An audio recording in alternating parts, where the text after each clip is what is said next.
विश्व प्रसिद्ध अजंता की गुफाएं मानवीय इतिहास में शिल्पकला और चित्रकला के सबसे शानदार उदाहरण हैं। देश की आर्थिक राजधानी मुंबई के करीब 450 किलोमीटर दूर अजंता की गुफाओं को बड़े बड़े पहाड़ों और चट्टानों को काटकर तैयार किया गया था, जो आकार में घोड़े की नाल की तरह हैं।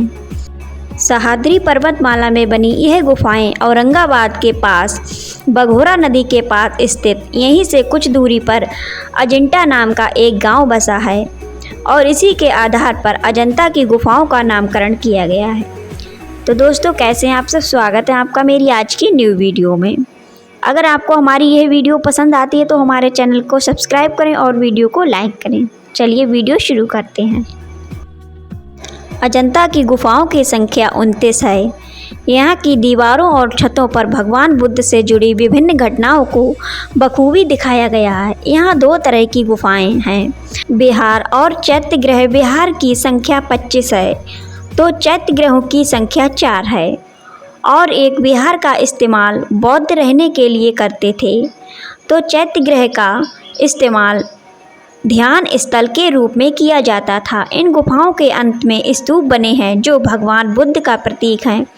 बाहरी दुनिया के लिए अजंता की गुफाएं हजारों वर्षों तक अज्ञात रहीं। इन गुफाओं की खोज 1819 में मद्रास रेजिमेंट के एक युवक सैन्य अधिकारी जॉन स्मिथ ने की थी। फिर 1983 में इसे यूनेस्को द्वारा विश्व विरासत स्थल की सूची में शामिल किया गया। कहा जाता है कि जॉन स्मिथ शिकार की तलाश में निकले थे, तभी उन्होंने बघौर नदी के सामने एक गुफा के मुहाने को देखा जो इंसानों द्वारा बनाया हुआ लग रहा था। इसके बाद वह अपनी टीम के साथ गुफा में गए। वहां उन्होंने दीवारों में शानदार नक्काशी देखी और उनके सामने ध्यान लगाते हुए बुद्ध की प्रतिमा। उन्होंने अपने नाम को बोधिसत्व की एक मूर्ति पर उकेरा। स्मिथ के इस खोज की खबर दुनिया में तेजी से फैलने लगी। 1845 में रॉयल एशियाटिक सोसाइटी ने मेजर रॉबर्ट गिल को यहाँ बनी चित्रों की प्रकृति या बनाने के लिए नियुक्त किया, लेकिन रॉबर्ट गिल के लिए यहाँ काम करना आसान नहीं था, क्योंकि यहाँ भीषण गर्मी व वन्य जीवों का खतरा होने के कारण ही भील आदिवासियों का खतरा भी था। भील आदिवासी काफ़ी उग्र थे और उन पर ना तो कभी किसी भारतीय शासक ने हमला करने की हिम्मत दिखाई, ना ही किसी आधुनिक हथियार से लैस अंग्रेजी सेना ने। रस्सियों और सीढ़ियों की मदद से रॉबर्ट गिल गुफा के अंदर गए और वहां शानदार वास्तुकला और मूर्तिकला को देखकर हैरान रह गए। यहाँ बुद्ध की हजारों छवियां थीं जो आज दुनिया में करोड़ों लोगों को एक सोच के लिए प्रेरित कर रहे हैं।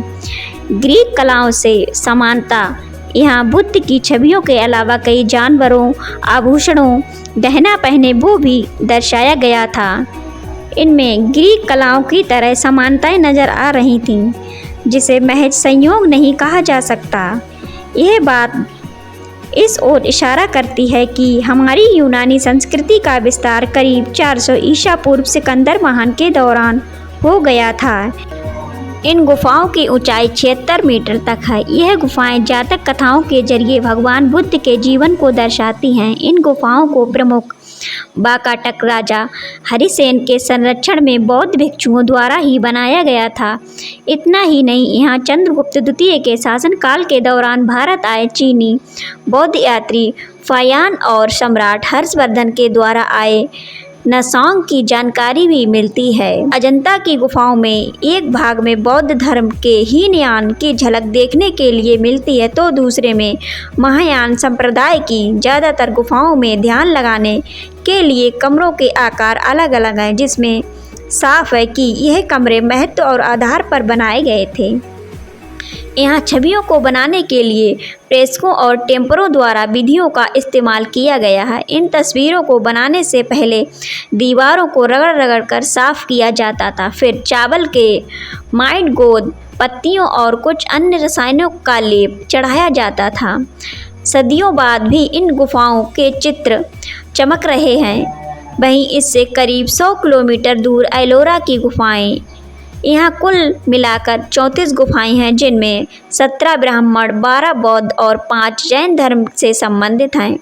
इन गुफाओं को 5वीं से 11वीं सदी के बीच विदर्भ, कर्नाटक और तमिलनाडु में शिल्प संघर्षों द्वारा बनाया गया। हालांकि इनकी शुरुआत राजपूत वंश के शासकों द्वारा की गई थी। भगवान बुद्ध की एक सोती हुई प्रतिमा की सुंदरता किसी को भी मंत्रमुग्ध कर देगी।